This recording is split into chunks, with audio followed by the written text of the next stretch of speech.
ஐயம் sorry Ayyappa நான் உள்ள வந்தா என்னப்பா பயம் காட்டி அடக்கி வைக்க பழைய காலம் இல்லப்பா நான் தாடிக்காரன் பேத்தி இப்ப காலம் மாறி போச்சு. தன்னை தாடிக்காரன் பேத்தின்னு சொல்கிறாங்க இசைவாணி.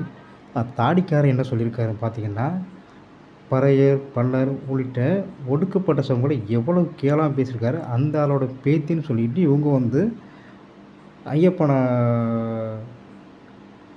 உள்ள கோயிலுக்கு போகிறதுக்கு என்னால் விடலை, இந்த மாதிரி விஷயங்களையும் பேசுகிறாங்க இவங்க. முதல்ல இவங்க யார் பெரியாருன்னு பேத்தின்னு சொல்லிக்கிற முதல்ல அசிங்கப்படணும். தாடிக்காரன் பேத்தி பெரிய சொல்லுவாங்க. தாடிக்காரன் ஒரு எவ்வளோ கேவலமாக பேசியிருக்காரு ஒடுக்கப்பட்ட சமூகங்களை. ஆனால் அவரை போய் ஒரு தங்களோட தாடிக்காரமே பெருமையாக சொல்கிறாங்க. இதுதான் ரொம்ப கேவலமான விஷயம். முதல்ல இவங்கெல்லாம் முதல்ல வெட்கப்படணும். யாருக்கு சொல்லணும்னா இதை போய் ராமசாமி நாயக்கருக்கு சொல்லணும் ஃபஸ்ட்டு.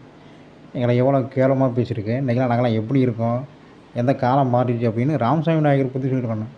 ஆனால் யார்கிட்டையும் வாங்குகிற காசுக்காக இன்றைக்கி அவங்க ஐயப்பனை இழிவாக பேசுகிறதும், அந்த இந்து மதத்தை இழிவாக பேசுகிறதும், குறிப்பிட்ட எந்த ஒரு மதத்தையும் கூட இழிவாக பேசுகிறது ரொம்ப ரொம்ப ஒரு தவறான விஷயம். முதல்ல உங்களை திருத்திங்க. முதல்ல பேத்தின்னு சொல்கிறதுக்கு முதல்ல இசைவாணி வெட்கப்படணும். ஏன்னா பெரியார் நேர்மையான ஆள் கிடையாது.